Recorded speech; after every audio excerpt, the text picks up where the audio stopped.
Let's get to our presenter.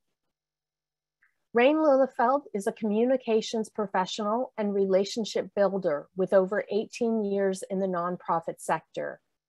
A creative organizer, educator, and project manager, she has extensive experience in program planning, organizing grassroots initiatives, youth conferences, producing concerts, and cultural festivities. She is responsible for a number of mission impact projects, including Project Shift, a knowledge exchange project on ending tech-related violence against women and girls, and Digital Smarts. That's done in partnership with Media Smarts, and it's a national project that provides free, accessible, and supportive digital literacy training that meets the specific needs of participants from vulnerable communities.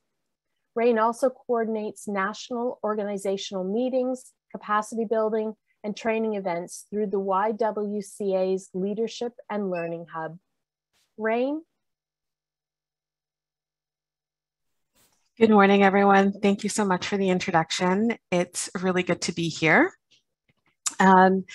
So thank you for the opportunity to expand on what I shared in May.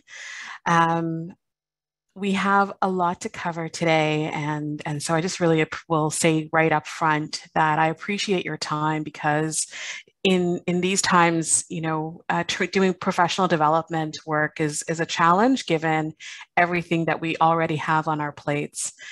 So I appreciate you for being here.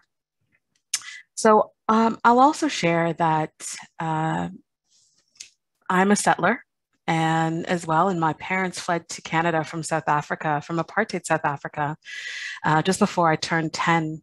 Which was a racist system designed after the Canadian Indian Act. And today I'm honored and grateful to work also in Tuckeranto, Toronto, the traditional territory of many nations, including the Mississaugas of the Credit, the Anishinaabe, the Chippewa, and the Haudenosaunee and Wendat people.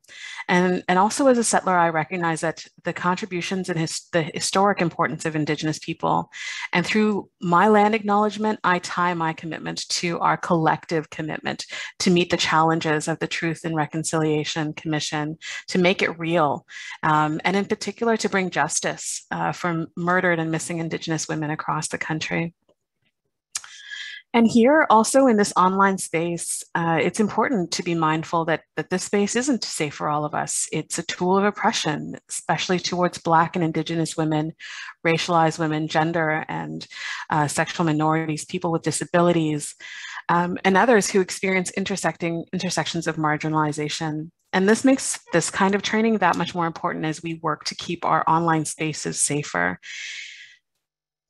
I'm going to drop in the chat resources throughout the session. The first one is one that was created by York University around understanding land acknowledgements. Highly recommend it, and feel free to pull it from the chat and just store it on your desktop to go back to at some other point in time. We can move to the next slide, thank you. So some of you may be familiar with YWCA Toronto.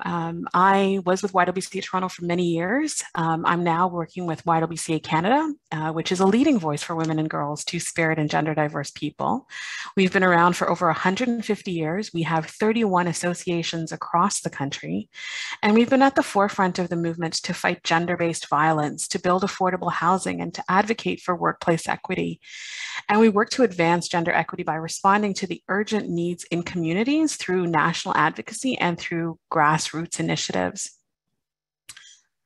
So this training is one that has been, in the making for many years. I've been in discussions with girls, young women, service users, staff, stakeholders, other colleagues, academics about safety and online for many years. And it's been more than 15 years ago that I created my first workshop for girls and young women at YWCA Toronto's Girls Center. For girls at the center to be safer online, and that's when we were calling it cyber safety. So on the screen you have what I'm going to try and cover over our time together this morning. But I'll also share that, there might be some challenging topics, and I know that you are a group of incredible folks and counselors. So I will share also that, the content that I will be focusing on is going to be around safety and security, but it may be triggering as well, because I'll share stories that may be shocking in terms of intimate partner violence or child exploitation or luring.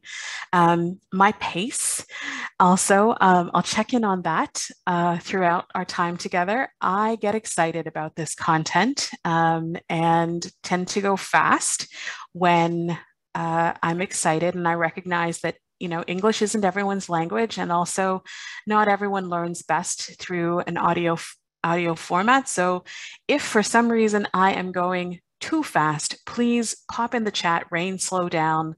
That would be really helpful for me, and I'll respond. Also, I will respond to questions in the chat, so feel free to drop them there, and I'll keep going back and forth to see if there's anything that comes up. And I'll also, if I'm missing a really pertinent question, I'll invite my colleague Liren or Joanne to just speak out and share with me what's happening in the chat as well. I'll also share that I don't keep an eye directly on all the participants, so I'm going to do that right now and just check in with you before I move ahead that everything I've just said works for you, and get a thumbs up on my pace so far.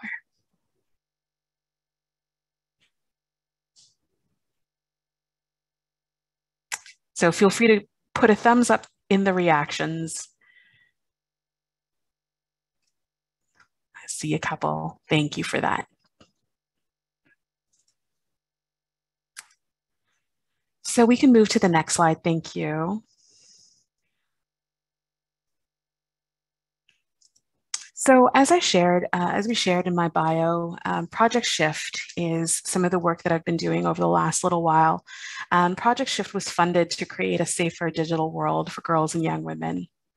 And it really established the need for a gender lens to understand violence online, and makes recommendations for a range of public and private sectors, from educational institutions to parents, counselors, and police, and the information and communication technology sector.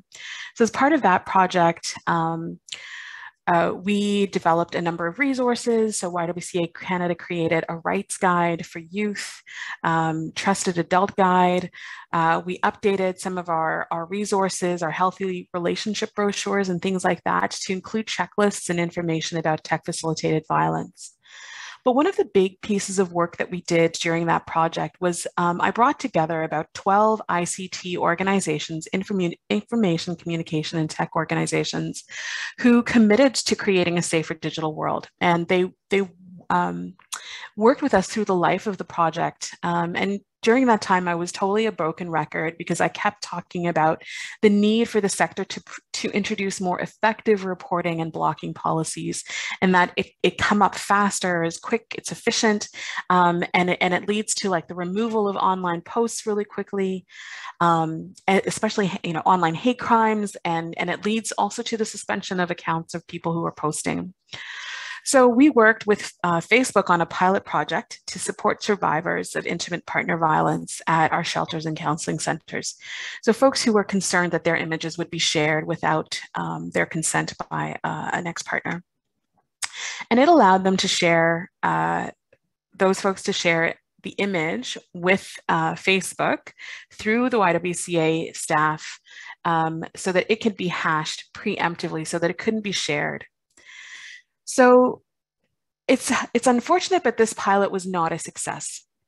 And that happens sometimes, so I was not disappointed, but it gave us an opportunity to check in and see what we needed. And one of the reasons that the pilot wasn't a success was that we recognized that our colleagues would require more training to feel comfortable to have the kind of conversations with service users, and that they themselves, weren't as confident about their own safety online. And so how then in those moments would they be able to have those conversations? So that's where this training, long story, but that's where this training originated. It was that in my my desire and wanting to support our colleagues on the front line to improve and feel more confident on their own safety and security online, so that they can then pass that knowledge on and be a better support for service users. So I've been developing and adding to this training consistently over the last 3 years. Every time there's something new, because we know that that perpetrators or bad actors are consistently using technology to shift and change and coerce and control. And so we need to. So I'm always learning and adding to this training, the slide deck as well. We can move to the next slide. Thank you. And just really quickly, so part of this work also was about creating digital literacy tools for parents and trusted adults. So we worked with Media Smarts to create some training, some of which is actually included in the training today. And I'm going to pop a poll in the chat. Again, it'll take you to another site, but feel free to share if you like, where you see your skills, your digital literacy skills at this point in time, and I'll pop it back in the chat at the end of the session. So some of the more basic information is from Digital Smarts, some of the online privacy, online safety, and digital parenting workshops that we've done. But over the years, I've also incorporated learnings from other academics, from our colleagues at organizations like Tech Safety Australia, the National Network for Ending Domestic Violence in the US, and the Canadian organization, BC Society of Transition Houses. So I honor the work of those who are leading as well, leading in this area, and who shared with me so that I can share with those who are working with the most vulnerable. So I would also say that there are some concepts that are coming forward recently, and I really like to sometimes think through how we're sharing information. Recently some of colleagues have been talking about, the communal aspect of safety, of digital safety. And I really love that. I love the concept of like security, online security and safety as communal, so that people can take time to protect themselves and each other through reflection and action at the same time. Like barn raisings or other community activities like that. So we can move to the next slide, please. So in the past, I would run through a lot of really technical information. But I first wanted to say that, I will, over the course of the end of the session, talk a little bit about safety planning and conversation starters. So this slide is going to come back a little bit later, but I wanted to just sort of give you a heads up that if at some point during the next like 15, 20 minutes, you're like, geez, Rain, enough with this passwords and everything already, please know that I am going to come to the point where we're going to talk about, red flags and conversation starters and how you can work with your service users and to support them. So we can move to the next slide, please. Thank you. So some of you might recognize this wheel. And it's the online abuse wheel created by Soraya Shemley and Debiani Roy. And it's based on the Domestic Abuse Intervention Programs and Power Control Wheel, which was created back in 1984, so that we could better understand the experiences of survivors of domestic violence. But this wheel really focuses on the online sphere, and it touches base on that online harassment, violence, etc., is a continuum on the continuum of gender-based violence. And as I said, like new technologies are being developed on a daily basis. And as fast as they're being developed, they're being misused for old behaviors, old bad behaviors. So at the YW, we talk about tech-facilitated violence against women. And as the concept, I mean, we've sort of gone through that, it used to be like online abuse, bullying, online harassment, cyber violence, et cetera. But we've landed on tech-facilitated violence. to sort of mirror the academic and other safety conversations. And that for us includes, that online behaviors are criminally or includes like criminal or non-criminal assault, or can lead to assault of a person's physical, psychological, or emotional well-being. And this can be done, and experienced by an individual or a group, and happen online through smartphones, during internet games, through the Internet of Things as well. So although I will use the term internet partner violence, or people who've experienced tech facilitated violence, I always recognize that those folks have intersecting identities, and folks who have a marginalized, experience have a greater experience of tech facilitated violence. So just to get a quick sense, if folks can put in the chat, what's your location in terms of frontline work? Are you, counselors? Are you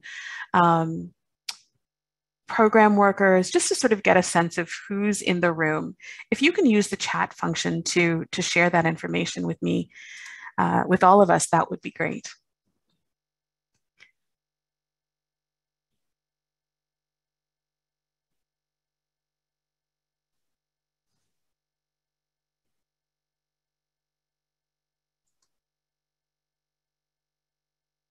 Awesome. Some program workers, number of counselors, support workers. Awesome. Women abuse counselor. So again, in using your reactions, tell me if you, as part of your intake or conversations with your service users, talk about safety planning online. If you can react with a thumbs up if you do, and a thumbs down if you're not. Great.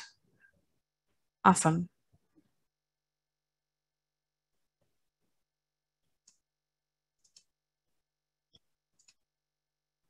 Safety planning all the time. Awesome. So let's move to the next slide, please. Thank you. So our incredible colleagues at Women Abuse Council Toronto released their Tech for Women's Justice report a little while ago, which set out to start to explore how survivors use technology to access legal information and support. And I was so excited to see this. And I really think that a lot of the data that came forward from that report is probably mirrored across the country. So Women Act undertook online surveys and interviews with survivors of intimate partner violence to better understand their access to technology and their experience of using technology to find legal help and information help. The report was released recently. And so this information is so interesting to me, and you can see some of the details on the slide. If someone from Women Abuse Council too would like to drop the link in the chat for where others can find the full report, that would be great. So we can move to the next slide. So this to me said like, yep, absolutely, this is what we're working with. So during the one question that was asked during the surveys was, during the abusive relationship, how would you rate your confidence in using technology? And how would you rate your partner, the perpetrators, the person, your ex-partner, etc., in terms of how they rate their confidence? And you see the difference. So most rated their partner or ex-partner as being extremely confident in using technology, and they rated themselves rather low. Move to the next slide, please. And this slide shares, the experience of folks who've experienced tech facilitated violence. There's the coercion and control includes things like reading messages without permission, monitoring, using GPS to follow, stalk, and control, and monitoring internet and browsing history as well. So that's a little bit of what this is all looking like. But what's the impact? So if we can move to the next slide, please. And thanks for dropping the report into the chat, Laren. So this graphic it's an interesting graphic, and I usually in person have a chance to actually draw it out.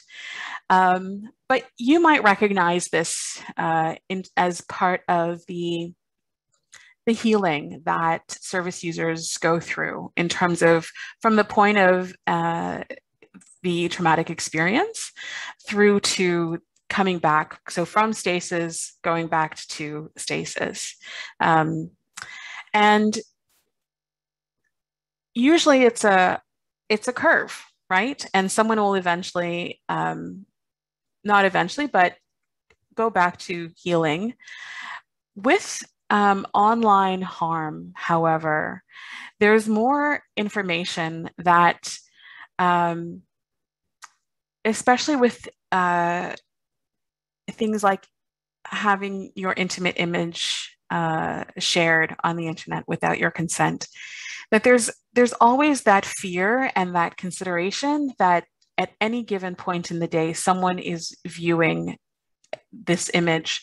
And survivors of tech-facilitated violence have said, that fear of waiting for your kids' school bus to come, and having that moment where you think, oh, does the school bus driver know? Have they seen the picture? So it's a constant, and so that healing in some cases never happens. It's just a constant. So most studies have shown that folks who've been victimized online have significantly worse mental health outcomes or somatic symptoms, and than those who've been, have significantly worse. And there's been a little bit more research. So one researcher in Canada, interviewed 18 women and discovered, PTSD, that they were experiencing PTSD, anxiety, depression, suicidal ideation, and trust concerns. Our colleagues in the US at the Cyber Civil Rights Initiative, they've uncovered a prevalence of suicidal thoughts, while other research have also found that, victims of NCI, non-consensual image sharing, often experience debilitating levels of shame and humiliation.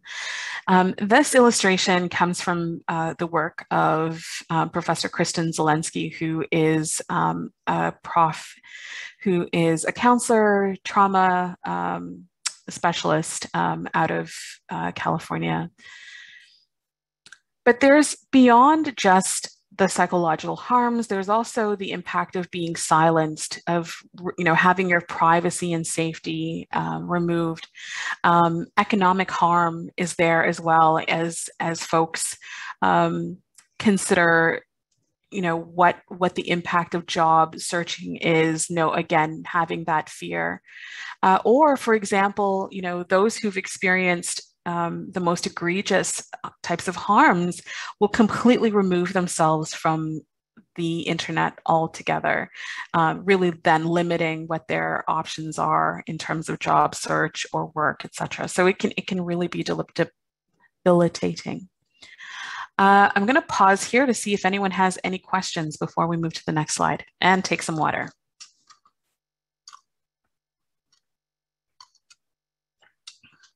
All right, we can move to the next slide. Thank you.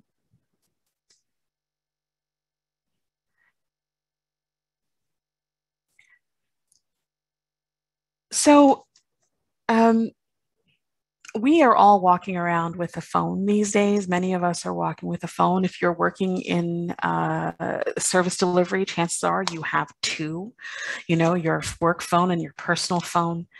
And these little devices know so much about us. And if they get into someone else's hands, then clearly that other people might be able to get that information as well. So through the Equality Project at the University of Ottawa, they did some research, and this is what they found that your phone knows about you. Your phone knows your name, your age, gender, possibly your occupation, your face, your fingerprints, the sound of your voice.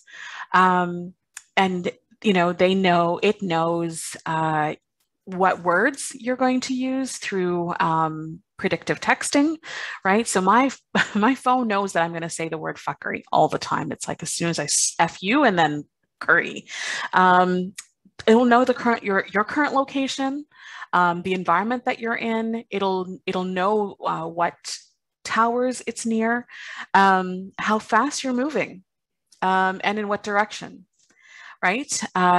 And it will also know what Wi-Fi networks you're around, what cell phone towers, and a lot more.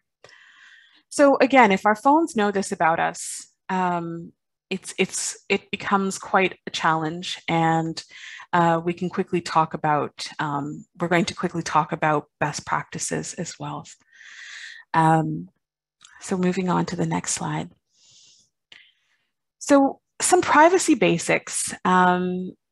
This is probably going to be really repetitive for many of you. You'll have this information already. So I apologize if it is, but for some of us, it might not be. And so thanks for your patience as I go through the next few slides. And it's again, a reminder for us to check in on our own safety, right? So we'll get there. So when you're using the internet, we know that we leave these little footprints around, like when you share a photo, and sometimes you may not know that a website or an app is tracking you. So either way, using the internet is like stepping in wet cement. It's what we talk about. The footprints you leave can last forever. So websites often track your activity across the internet so that they can collect marketing data. You've seen this happen, where all of a sudden you search one thing and then you see advertisements for that same product on your feed. Demographics, what your interests are, and where you're spending time. So if you're using a computer that isn't yours, a friend's, a computer library, or at a shelter, for example, we recommend that people are using private browsing, that you're clicking no anytime the browser asks if you want to remember your account password or account keys, and that the best ways to do this is to use browsers also that are designed to give you a little bit more privacy. So I actually, on my personal and work laptop, I also have Firefox as well as Brave. I don't have Brave on this one, but I have Firefox on all of my devices as well to sort of protect privacy. And there are also extensions or little programs that work with your browser to find extensions on Firefox or on add-ons. Then you can search for the extension you want on Chrome and Edge, and click on those extensions again for extra safety. There are also things like Privacy Badger, Ghostery, and Disconnect are all extensions that will help to block some of the websites that are tracking you online.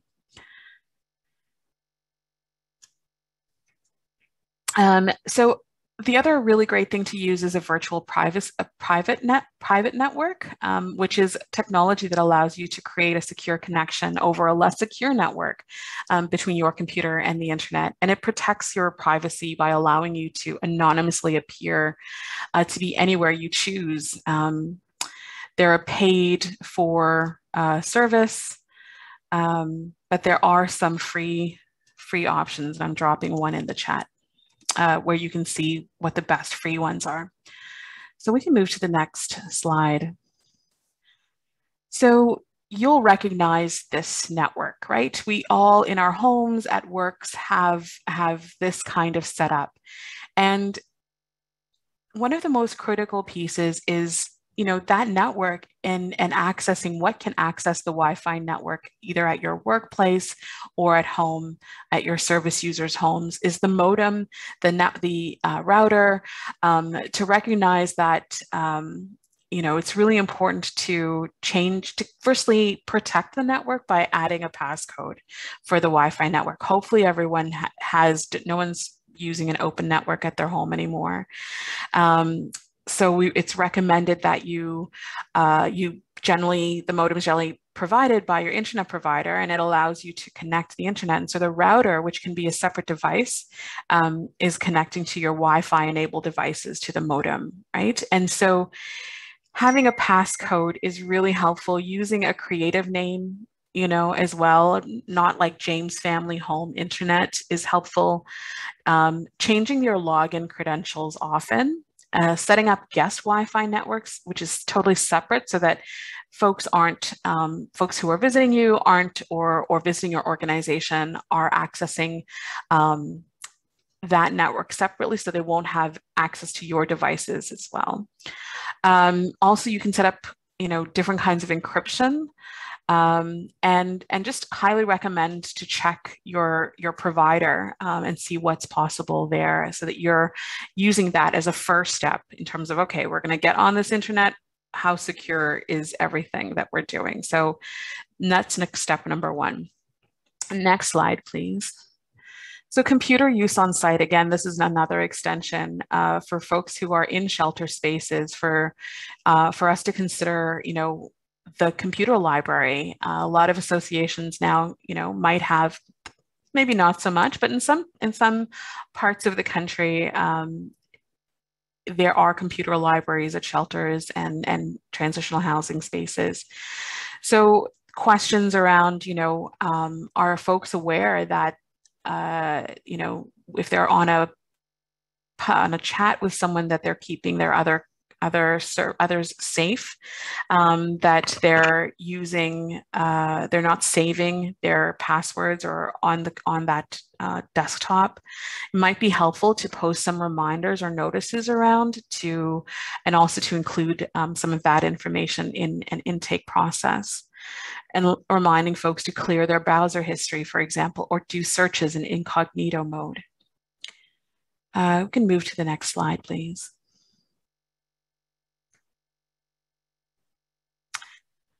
So safety and privacy checks. On your phones, these two little icons are your friends. So another quick polling question, which we can use the chat for, is how often are you using, or how often are you changing your passwords? Or checking your privacy settings and changing your passwords? Never. When the seasons change, once a month, with every operating system update or new app installation, as often as you can remember. How often? Oh, okay. Yep, I see a lot of nevers and some not enoughs. Okay. So that's where we're going to learn today, and we're going to take that time to do that. So the best practice is to change it often. Every time, to check your settings often. It's helpful to give yourself even a prompt for privacy checks on all your settings and apps. A big item that I check often is my GPS settings. Every time there's a new update, then your settings on your phone, they default sometimes to factory settings. So it's a good thing to go back in and check. Once again, like to disable your GPS. A lot of apps want to track your GPS, but it's not necessary for it to be doing it all the time. It can only be, you can set it up so that it's only going on when you're using the app. So for example, Uber needs to know where I am when they want to come pick me up, but they don't need to know where I am all the time. We can move to the next slide. So we're going to start talking about passwords and usernames now. I really like this description of how someone can come to a password. But yes, it's good to change it often. And, if you want to even set up a trigger or a tickler for yourself to remind you to do that when the seasons change or at the beginning of every month, however you feel, whatever you think you can remember, or make a note for you to see that this is what your past self told you your future self to do. So in the context of survivors, though, I think when we're setting up our passwords, it's really interesting that a lot of the hacking or opportunities where perpetrators find out information, we often think that it could be something really, in depth, that it's their knowledge is so, that they've hacked the system, that they have used other devices and tools to get that information.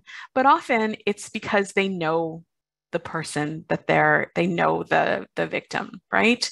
Often, it's about trust breaking down in relationships. And so there are a lot of this information that a perpetrator might already know. For example, if you're using your mother's maiden name plus her birth date as your password, they might figure that out. Someone might figure that out. Or even in those security questions, right? Where if you forget your password and you want to trigger the process so that you can get back into your account, well, a lot of those security questions are set up to be like, what's your first dog's name? What was the first street you lived on? How many, whatever, all those questions. And someone might know all of that information. So we recommend that, you can answer those questions. No one says you need to answer them truthfully. So you can create a code for yourself so that you can, or the service user can create a code for themselves so that they'll remember, but it doesn't actually have to be accurate. It can be in another language. It can be add a number to the answer so just to sort of not be truthful. So it's something really good to remember. The other piece I hope is that people are using, when you're using safety, yeah, okay. For someone just asked if I'm going to talk about LastPass, and yes, that is coming up.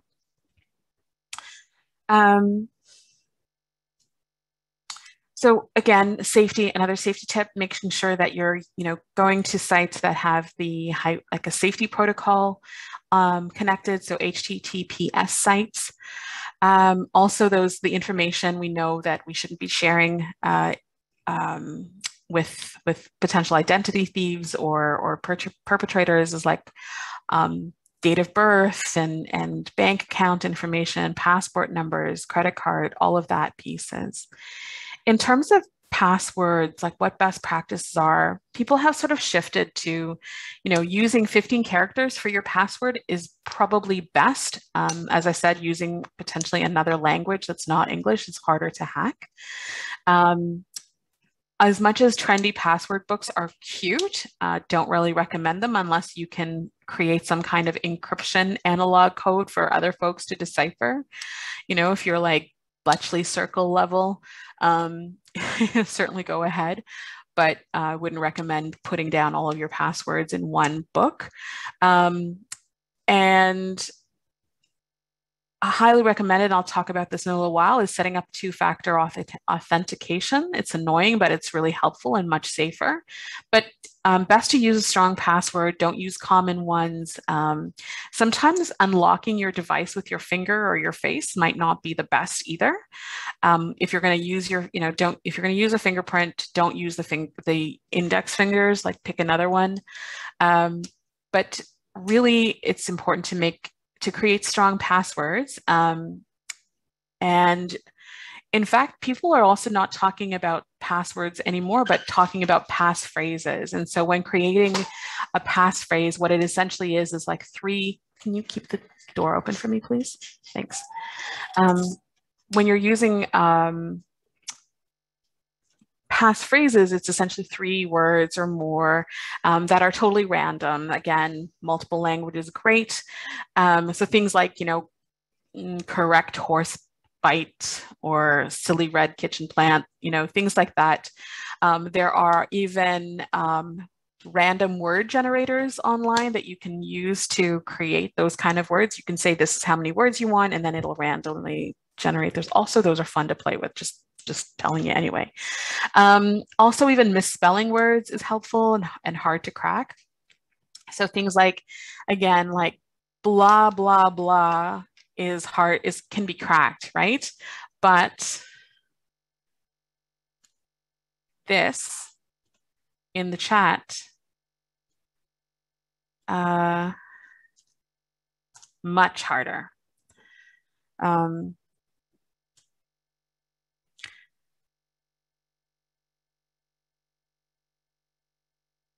just going back to my notes.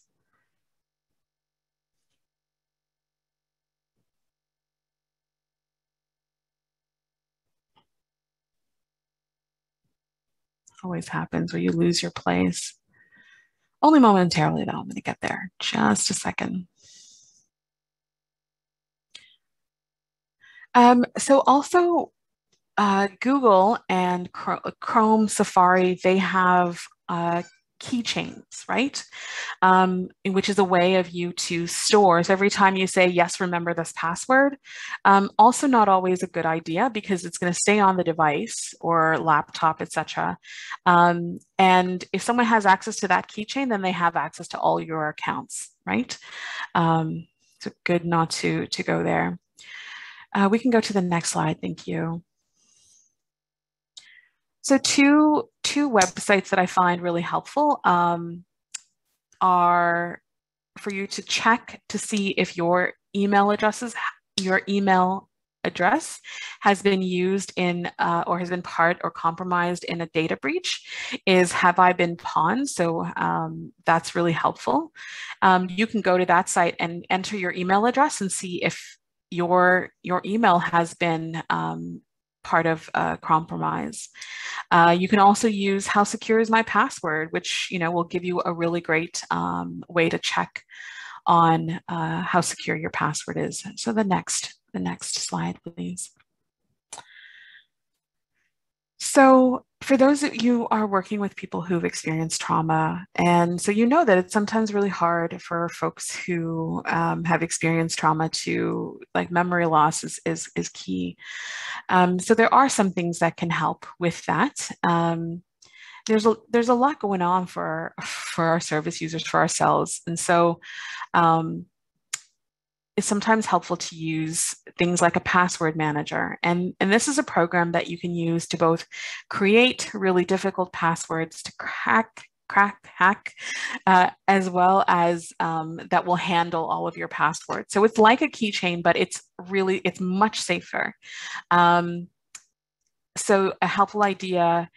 So this handles your passwords. It creates a different, almost unbreakable password, for example, for each account, and then handles logging into them for you. So you have one access point to that, and you can go back and just sort of remind yourself about the password, see the password codes that you have.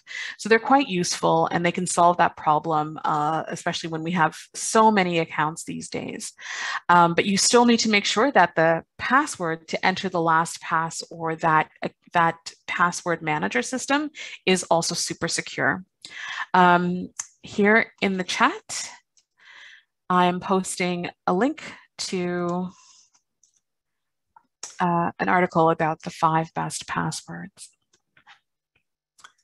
Actually, what I'm also going to do for those who wanted to sort of follow along, and in case I forget when, I'll add this in the end too, is a link tree with many of the resources that I'm going to be listing over the course of the next little while. All right, back to it. So next slide, please. Two-factor authentication is also super helpful. It's another tool that allows you to set up on a device that an opportunity for you to enter a second code. So you would enter your username, your password, but then there's another layer of safety and protection where you would then get a randomized set of numbers from your two-factor authentication app, which you would then enter into that device. So most tech services like Google, Facebook, Dropbox, Twitter have this option available. A lot of banking, even things like if you're working on constant contact, and a number of different spaces now have enabled two-factor authentication. Highly recommended. So moving to the next slide. So let's take a quick pause, or you can do this and I'll keep going to check how my pace is, but also wanted to say, all right, this is a good time for you to, hopefully you have your phone in your hand and you are going through your privacy settings. You may want to check to see if your GPS location is off, or set a reminder to change your passwords, or run an all-around personal safety check.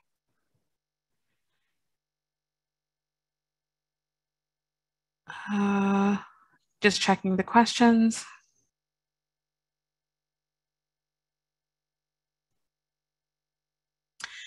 Okay, so one of the questions I've received is about how you can check and know that third-party sites are reliable and secure for checking your info. So one of them is to make sure that it is there's a protocol that is HTTPS is a quick way.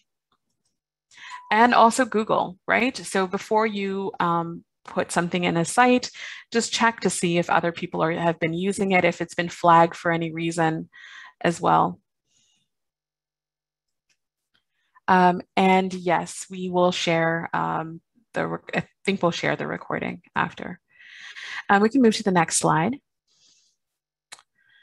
Also, it's a good idea to remember to, cover your cameras, laptops, and devices when you're not using them. Use a sticky note, things like that. Turn off your microphone, especially you can turn your microphone off as well on your phones. I know a lot of people are concerned that, someone's always listening, and yeah, kind of, if your microphone is on. And also, we'll get to this later, in-home assistants, for example, those are also always listening because you turned your microphone on. We can move to the next slide. So social media, we are on the internet, on social media now more than ever. Over the last little while, there are sites whose traffic has like tripled, gone up 100%, and so it's a good idea for us to check our privacy settings as well in terms of social media. Developers, IT workers, marketers, countless other people, they can see even our most intimate messages in media. And companies store big data indefinitely. So your conversations today or yesterday can still be threatened and around for a long time. So it's really helpful to check out the policies of storing and exchanging your data on some of these social media platforms. So all social media platforms now have safety centers.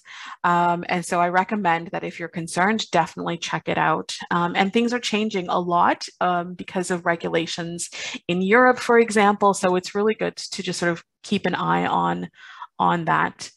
Again, same thing, disable your location markers and GPS. Definitely turn it off when you're using it. There's a lot of people who, we can tend to be a little bit lazy. I know myself, I tend to be like that sometimes. Where, a new app wants you to log in using your Facebook app. Again, that's not really recommended. Just keep all of your accounts separate. Take that moment to create another app, to create another account to enter that space. Moving on to the next slide. So again, almost all networks that can give you a bit more control of who can see what you post. This is really important information for our service users, right? I know I have a colleague at Facebook, and she's pretty damn high up in Facebook, and she, how she described her settings is it's only her who can see things. So again, you want to make sure you're checking your default privacy settings on your social media posts, especially things that have photos and things like that. On a lot of networks, you can set that to public and decide who's going to see what you're posting. As part of the conversations that we have with our service users, I would suggest some of the following, especially for folks who are fleeing a situation of intimate partner violence, is to, and where they're concerned, they want to protect their safety, is to shift things away from their like to rework their Facebook profile or their social media, Instagram profile, etc., to using a generic name so that the abuser can't search their name and find their account. Changing change to a generic profile picture, not sharing information about where they are living, going to school, etc. Using less hashtags. So this is a good tip for all of us. When you're using a hashtag, it becomes more those hashtags become more visible and easier to find. So you can use less specific hashtags. Also, I mean, back when we were going out to events, it's also not recommended that when you're at the event, you post, "Hey, I'm here." Wait until you're home afterwards and say, "I was there," instead. Consider using a different city for their location on their profiles as well. Also really helpful. I will share a cautionary story where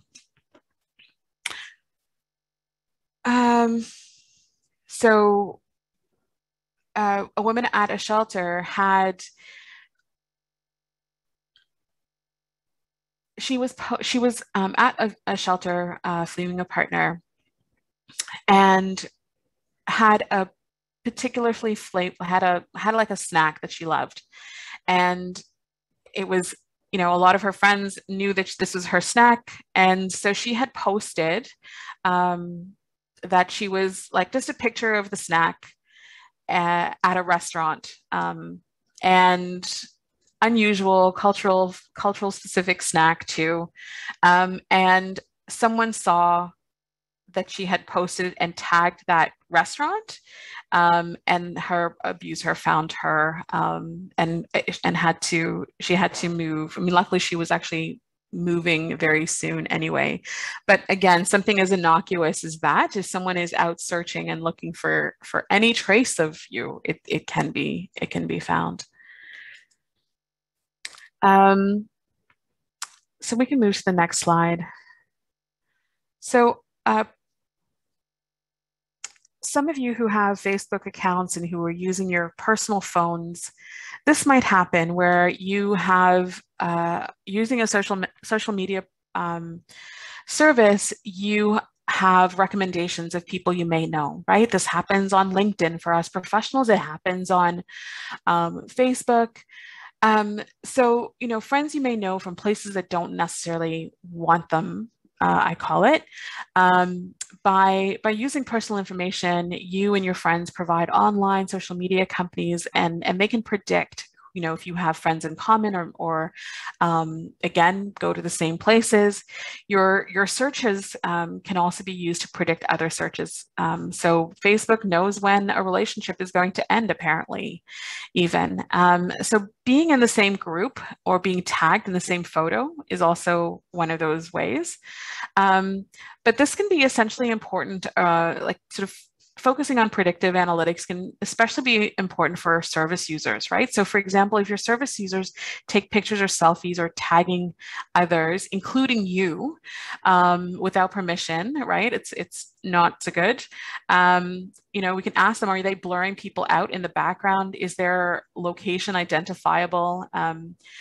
Also, if we work in small knit communities, right, it's easy to see all of those pieces and to be making that connection. At the session in May, I talked about, how important it is to, if you can, keep your personal and your professional lives separate, or at least your devices separate, because if you're sharing contacts, if you've uploaded and given Facebook permission to access your contacts on your device, that means that your friends and colleagues are also going to, and potentially service users who you've been using to contact on that device, or who you've been contacting on that device, are accessible to Facebook. And so then they will be a potential person that you might know, or you might be a potential person that they know.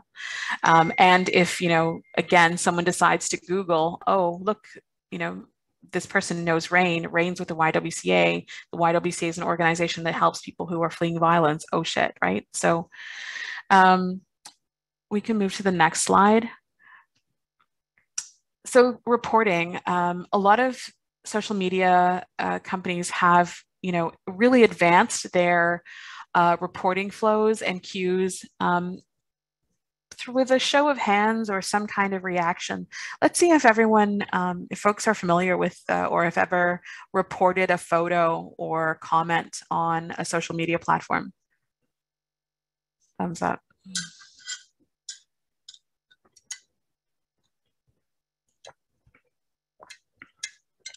A couple of people have. It's good to know. So it's helpful to report a post. In order to do so, again, you can check the community standards of the platform to see how to do that, but a lot have sort of made it easier for you to sort of identify which community standard that particular photo or image or content goes against. So we can go to the next slide. So you can see here on Facebook, they help you identify, what exactly which standard is being, is there, is the person, do not have permission to post, for example. Are they, is it something that is, gratuitous, etc.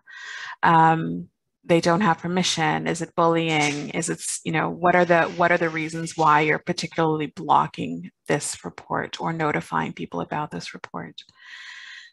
Our colleagues at an organization called Cyber Civil Rights, I've mentioned them in the US, they are completely badass, and they are constantly looking and working with social media platforms and tech companies to update their how-to guides. So they have how-to guides on how to report across all platforms. So that's a really great resource if you need to support a service user. So moving to the next slide. So, in the shelter context, we often have, we have children who are coming with their parents and who have toys. And so it's not just on, computers and phones that people can be tracked. So a smart toy is one that looks like, it's like a regular toy, but it has internet connectivity or, Wi-Fi or Bluetooth connectivity. It may have sensors, or it can record a voice, take pictures, detect, it has GPS location, it can perform speech recognition, and it can be anything like you see here, dolls, other toys. But the key piece about these toys is that it can actually be used by hackers, perpetrators to access the child. So on entering the shelter, it's always good to check to see if someone has a toy that might be where the partner might have access to the child. They may have been the person who programmed the toy, and so they would know that they can access the GPS or information to find the child, because a lot of these toys also have, they're expensive. So if you lose them, you want to know how you're going to get them back. So they have like find my toy options as well. So it's good to sort of check with folks to see if any of those are enabled as well. Also, the same thing with wearable tech. Our Fitbits can often be hacked. If we move to the next slide, please. Our Fitbits can also be hacked. And a lot of folks who are super active and have, apps on their phone or their screen that tracks the runs or the walks that they take. Some people have published their their activity. So if someone is walking, getting their 5K in the same route every day, again, that would be an easy. If they're posting that online, it would be an easy way for someone to track them. Next slide, please. So I'm going to talk a little bit about spyware and stalkerware as well. But I also want to caution, I want to share a little not an anecdote, but just like a metaphor, I guess, about, sometimes we assume that something is going to be a really egregious, someone is using stalkerware to access information, but it could be that there's that information you already have. You already know the password, for example, and that's the trust, and that's how someone's getting access. So we sometimes we think it's going to be a zebra, but in fact, it's a horse, right? We're looking for zebras, but really it's a horse. So here's a little bit of information about the zebras, though. So abusers can also take tech and install spyware or stalkerware and use that to track, harass, surveil, continue to victimize the partner. They don't need to, there has to be a physical presence with most to install spyware or stalkerware. You usually can't do it remotely. You need to have access to. So it's possible that during the time of a relationship, someone may have installed spyware or stalkerware.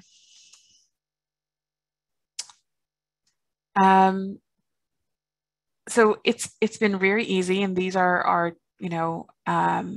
advertised towards people who want to surveil, right? So it's really important to check on devices as well to see if spyware has been installed. The other thing too is, even though it's been installed, it's also good to know that sometimes trying to uninstall can alert the person who's installed it to the fact that that it's there. Same thing with Find My Friends. If you go to the next slide, this is another way that someone can surveil someone. And it's good to know that these actions, like removing the Find My Friends or the stalkerware, can notify the abuser. So it's important to set up a plan of action for their reaction. It also depends on the service user situation, but as you're likely aware, for those who are still in an abusive relationship, sometimes they can choose to keep the tracker on to avoid escalating abuse. So we can move to the next slide.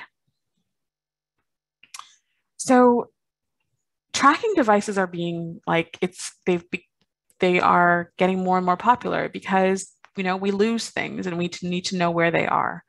But these same devices can be misused. So Apple, earlier last year, they launched AirTags, right? So AirTags are little tracking items that are tied to your cell phone that you can stick to something, your wallet, your keys, whatever, so that it helps you not lose them. But and they've tried to install sort of anti-stalking systems so that someone can't misuse it, but it's not solid. So for example, with the AirTag, it's being critiqued because the volume, so what's supposed to happen is if you have the tag and you move away from the cell phone, the iPhone, then the AirTag will emit a noise, but it's apparently a very low noise. And this works, iPhone, if you have an iPhone and someone else has put an AirTag on you or in your purse, if you have an iPhone, then apparently it's also supposed to identify that there's a random AirTag on you. But this doesn't work if you have an Android phone, for example, or no phone. So there's a number of these other devices that are meant to, help us, but also can be used to track microchips as well. I mean, the other thing too is I know of a colleague in Alberta who shared that one of her her clients identified that her partner had taken the pet's collar, like the dog collar that had a chipping device in it, and tied it to the bumper of her car, and who was monitoring her in that way. We can move to the next slide. So we're familiar with Presto cards. This is again another, if you have enacted or enabled your Presto card, you can see if you're adding, you know, money funds to it, you can add funds to it online, for example, and someone gets access to that account, then they can see exactly where you are loading the card. It can see where you're every time you're swiping the card. So it's good to ask people to, you know, turn that off and to make it be kept anonymous. Can move to the next slide. So another highly invasive tech that can be misused to monitor, harass, and threaten is cameras and the Internet of Things, right? So there have been cases where you know, there's been the Amazon Ring, which is the camera system, has been hacked. They've been hacked across North America, and people can then see through your camera. There's actually, I can't remember the name of the website, but there's actually a website that leaks open cameras to the internet. It's kind of, yeah. Sometimes you just got to shake your head. So again, one of the key things around some of these Internet of Things pieces, like the Amazon Ring or other, you know, Internet of Things devices, is to, again, check your default passwords on those devices, change those Wi-Fi passwords regularly so someone can't hack it. Have the cameras face away from the door, the street sign, etc. So if someone does hack, they can't see exactly where the feed is coming from. So moving to the next slide. Same goes for in-home assistants, right? Alexa, Echo, Google Home, they're always listening.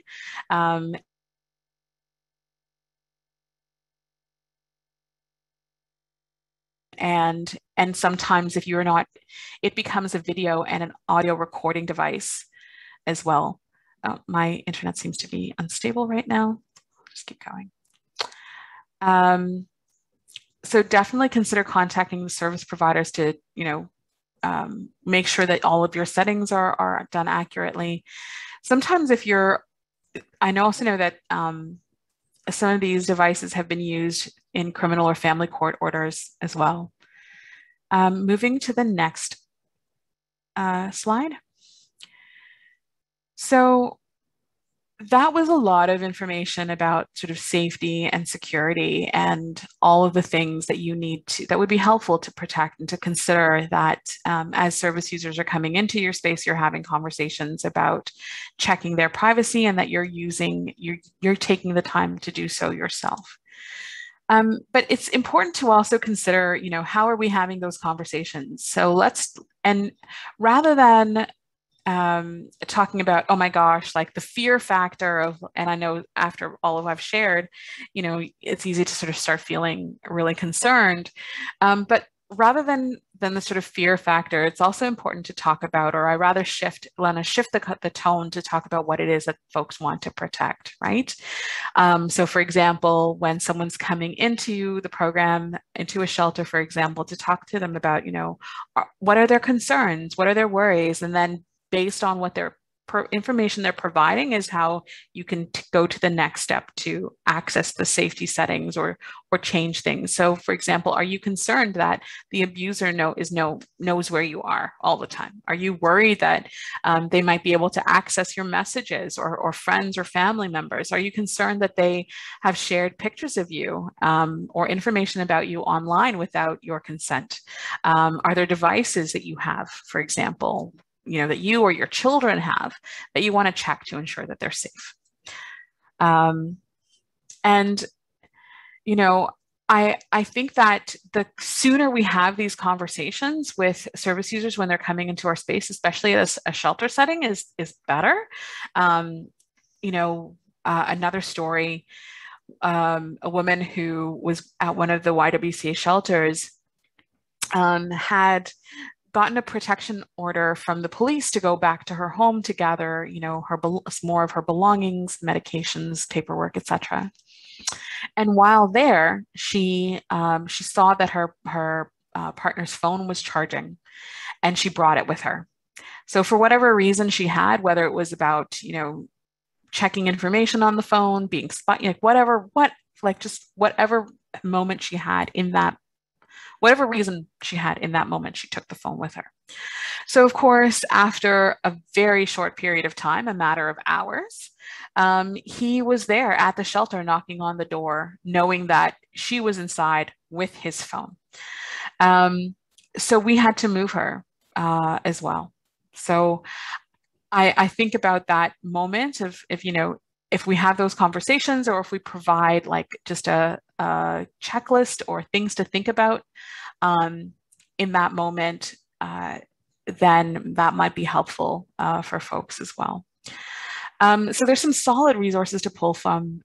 You may want to take a look at some of the resources that have been developed by Tech Safety Planning by BCTSH. They have a really awesome list for anti-violence workers, for example.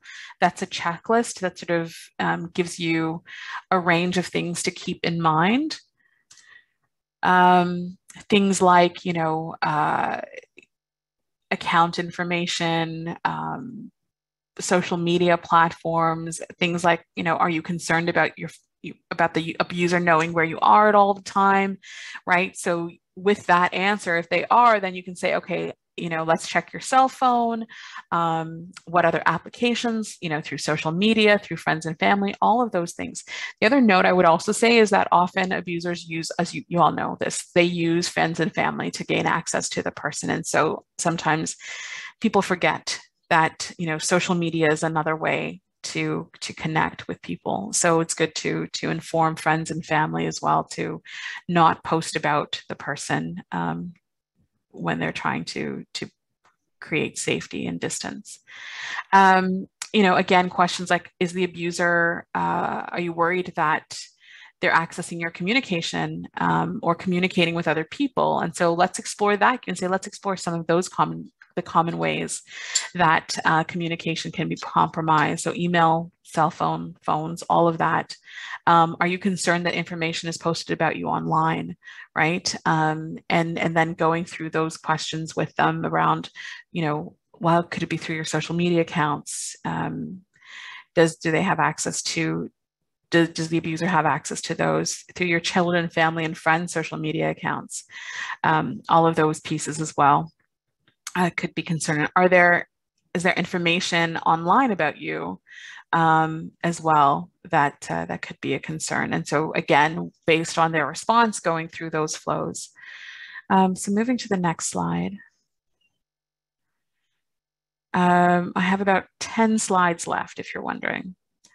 And some of those are like questions and my contact information at the end and resources. So another really important thing to be mindful of, someone's still in shock about the smart toys, yes. So red flags. So, sometimes there are,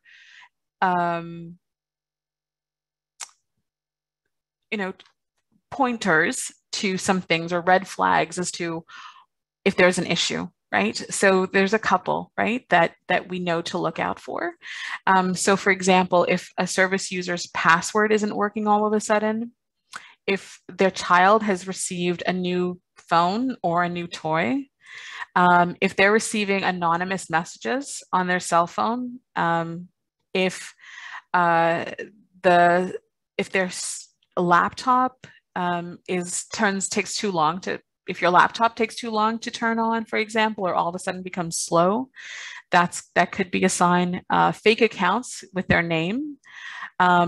Also in home, if devices are turning off and on, there's been notifications of that as well, where abusers was using the Internet of Things to control the temperature of the home for their family. again, having that discussion, around red flags is really important. There's others too, like the lights, the locks, the thermostat, air conditioning, fridge system, music system, all of that not functioning if they live in a connected home. The ex-partner may still have access to those devices and has, it's been, again, like I said, known to gaslight partners to say, is a tactic as well. The other one is like around finding financial transactions in their online accounts. Yeah, I think I sort of mentioned quite a number. And if anyone has any other red flags that they've seen that they want to add in the chat, please go ahead. We can move to the next slide, please. So earlier I mentioned that I know that some of you are working with children, with families as well. And so, a while back, we also looked at, how can we be providing more information to trusted adults and to youth themselves around tech facilitated violence in language that they could understand. So, we can't talk with youth around, are you being lured, for example? But we can have conversations about, is someone pressuring you for their passwords? Or are you, if someone asks you for a photo, or have they shared your photo without your permission, an intimate photo without your permission? Has your photo been edited into other images that make you feel uncomfortable? Deep fakes. I haven't really incorporated a lot of that information in this slide deck, but it's also something that women have experienced where partners have taken their image and put it on other people's, like other women's bodies, for example, or people's bodies, in like nude photos or videos as well. And the technology right now is like, it's freaking amazing, right? Like if you can think about, like, there's an app that can take my face and turn my face into a Pixar character, right? That's just like, that's basic. So the deep fake ability is incredible and can be really hurtful, harmful for people as well. So this sort of is how we are talking with youth. And another thing that I want to sort of flag for folks too, if we can move to the next slide, please, is that there are a number of new over the last year and a half, the popularity of anonymous chat apps has increased incredibly. And so there's Hala, Chat Roulette, Omegle, and Cake are just to name a few, where children can log on and talk to anyone, or anyone can log on to and talk to anyone. And this has become a particularly shady space for luring, for, where youth then have access to, let's say, adult content, and also, unfortunately, are exposed to bad actors and perpetrators. We can move to the next slide. And I'll just say that, yeah, I think you all can imagine some of the pieces of what can happen on those sites. And a lot of those sites also, they say that you have to be 13 years old at least, but or 18, for example. But some terms of users state that you just need to be 13 to create an account under some of the US laws, for example. And so, it can be a way for adults to gain access to, bad actors to gain access to children. Next slide.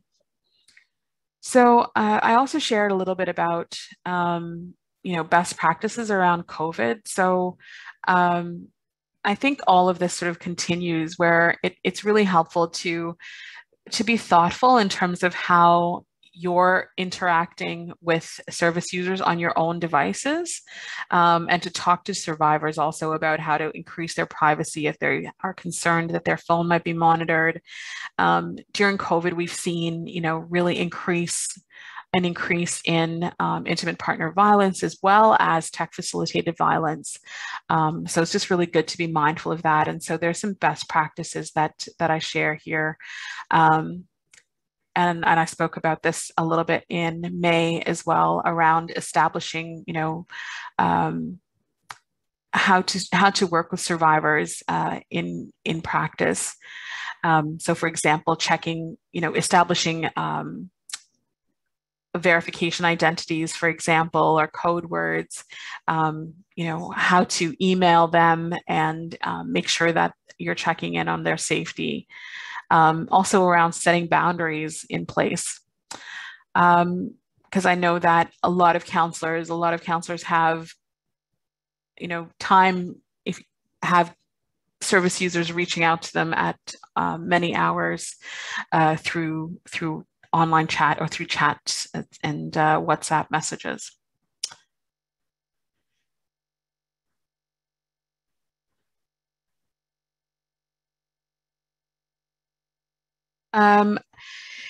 So I have a quick question. As part of I can share the online power and control wheel as well. I'll drop it in the chat in a moment.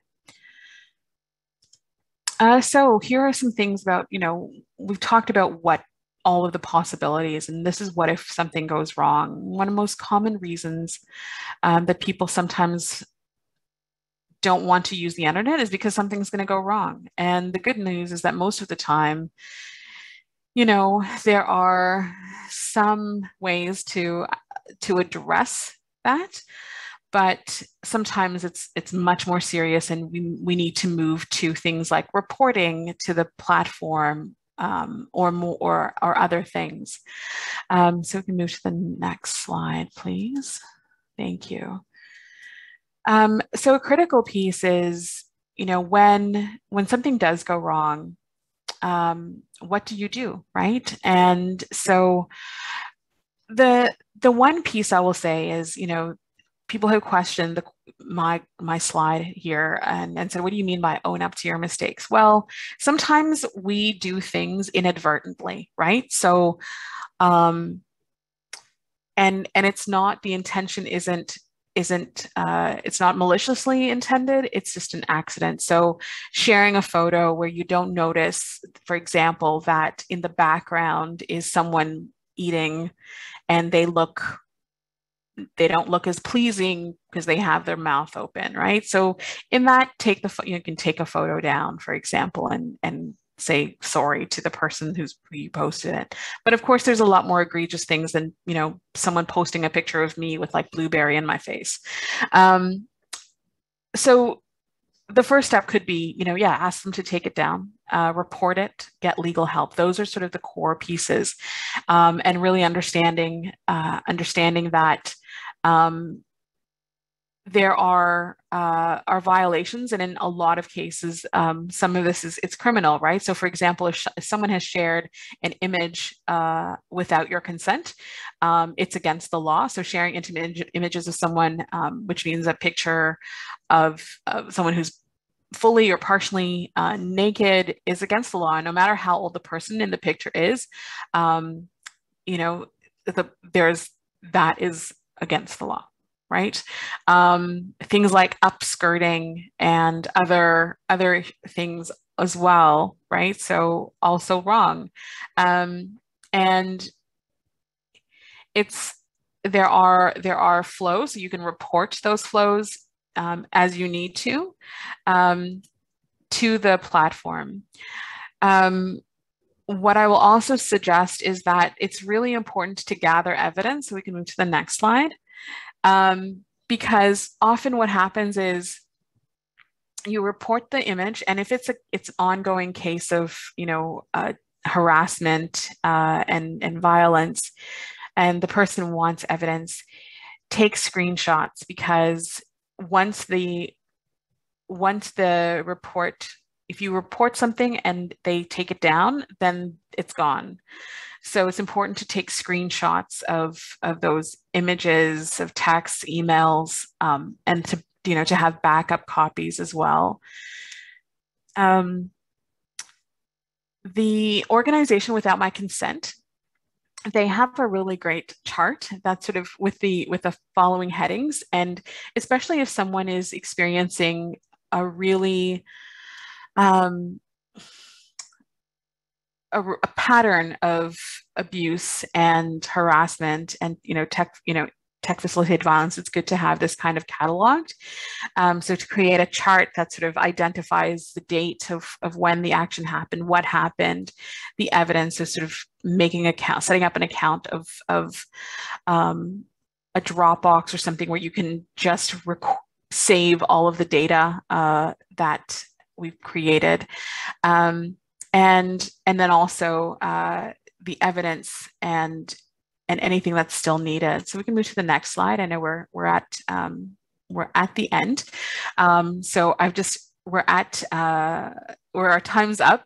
I don't know how much time we have for, oh no, we're at 11:30. So I don't know if folks have any other questions.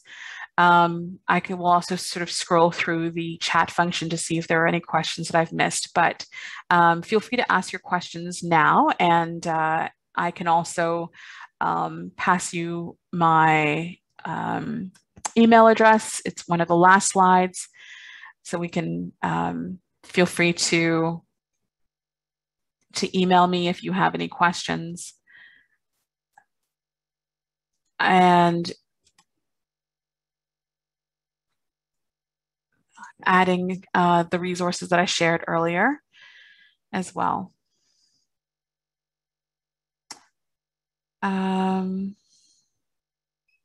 Scrolling up, I don't think I missed any questions. Rain, I don't think you did. Okay. And I think it's so wonderful of you to leave your contact information. I think that's a really generous offer.